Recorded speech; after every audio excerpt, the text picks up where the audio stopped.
In today's video, I want to look at piecewise functions. I want to look at what a piecewise function looks like, how do I graph a piecewise function, and how do I evaluate a piecewise function at any given point in my domain. What I have here is an example of a piecewise function. It basically means that you have multiple equations defining your function, but for different points in the domain. So for a particular section of the domain, I have one equation that defines my function. For another section of the domain, I have another equation that defines my function. So as you see here, we have three different ways of defining my function depending on where I am at in my domain. The domain of this function is -4 to infinity. Okay, the lowest x value that I have here for which this function is defined is -4, and then I can see at the end here it's defined for x is greater than 0. That tells me that it goes off infinitely all the way up to infinity. Okay, so the domain of this function is -4 to infinity. But it's defined differently depending on where I am at in that particular range. Okay, so depending on where I'm at between -4 and infinity depends on how I'm going to define this function. So what I'm going to do here is I'm going to graph this, but the way that I'm going to graph it is by taking each piece of my piecewise function and graphing it individually, and then I'm going to put it all together. Okay. So I'm going to start off by looking at the first part of my piecewise function. F of x is equal to x plus 2. First thing I want to do is to graph that. Now I know that x plus 2, that's just a linear function. It's just a straight line. The question is, roughly what does that look like? What are its intercepts? Where does it go through on each of the axes? And then can we quickly sketch something that will go through those two intercepts? So if you do this, you can see that the intercepts of this graph will be 0, 2, and -2, 0. You can go ahead and figure that out as you do with standard x and y interception. For the y-intercept you set x as 0, for the x-intercept you set y as 0. So if we quickly sketch that out, okay.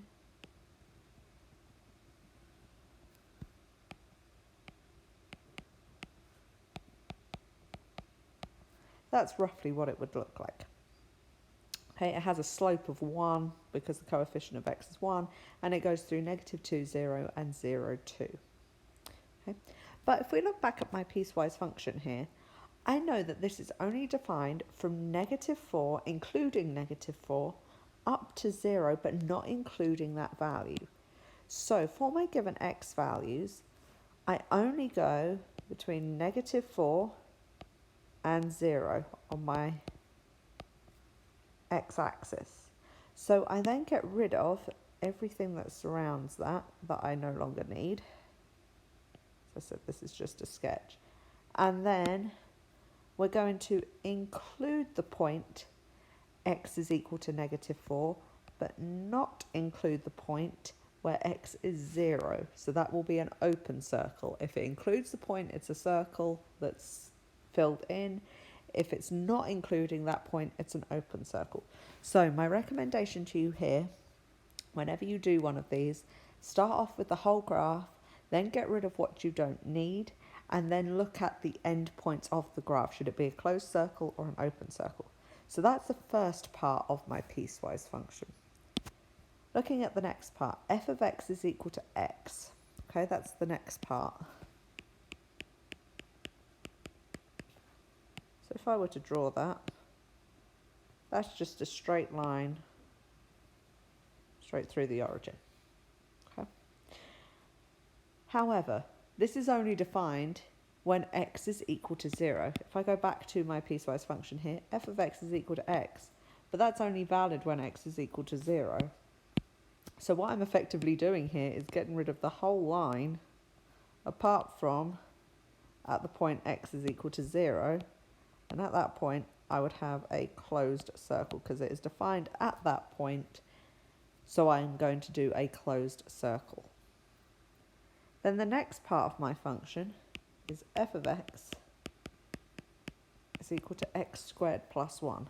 What does that look like? Well, it's a quadratic graph, but it has been shifted up by 1 unit. So I know it's a quadratic graph, and it goes through 0, 1. We're going to look at transforming graphs later on in this course, but anything that you'll get for these piecewise function problems is going to be a very simple transformation. So all we've got here is x squared, but it's been shifted up by 1 unit. Okay, so I know it goes through 0, 1. Now, where was this defined? Well, my piecewise function, it was defined for x is greater than 0. So again, we get rid of any part of the graph we don't need. So I don't need anywhere where x is less than 0. And at the point where x is equal to 0, it's not defined there because we already know we've sorted out the point where x is equal to 0 using our previous part of the function where I said that f of x is equal to x when x is 0. So at this particular point, we're going to put an open circle because it is not defined at x is equal to 0, but it is defined everywhere after x is 0. So I then have to put all of this together. Okay. The first part of my graph from x is negative 4, including negative 4, up to x is 0, but not including 0, I have this straight line here. Then when x is 0, I just have that one filled in point. And then when x is greater than 0, this is what the graph would look like. So you then have to put all of this together.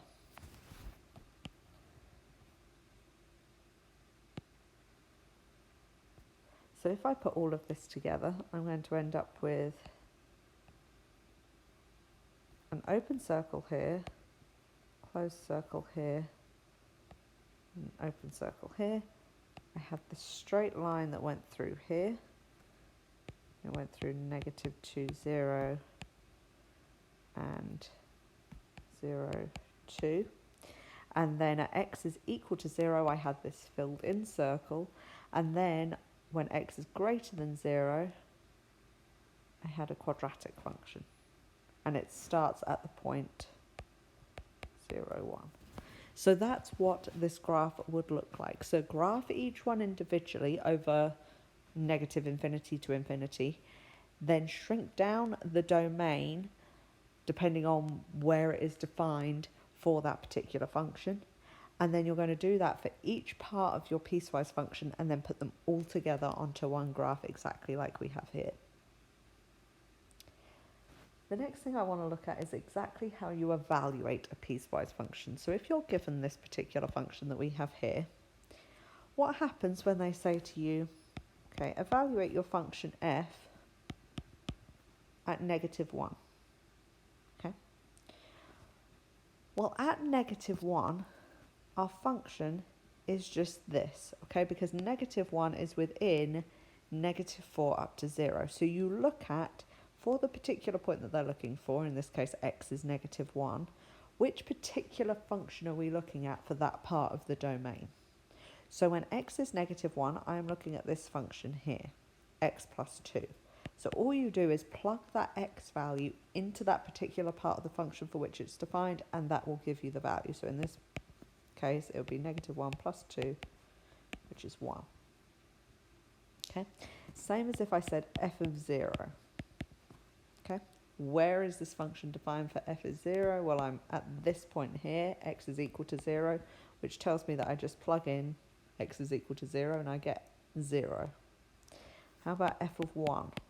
Okay, well at that point at x is 1, I'm looking at this part of my domain, which means that I plug it into this function here, and I get 1 squared plus 1, which equals 2.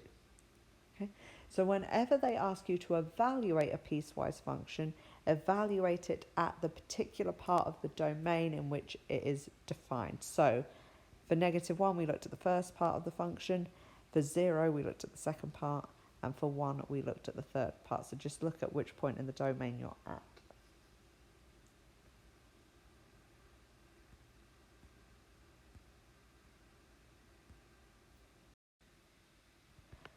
Finally, I want to look at this particular real-world example of a piecewise function. So it is looking at the amount that it costs to mail a first-class letter. So if a letter is between 0 and 1 ounce, then it costs 37 cents. Between 1 and 2 ounces, it's 60 cents. And between 2 and 3 ounces, it's 83 cents.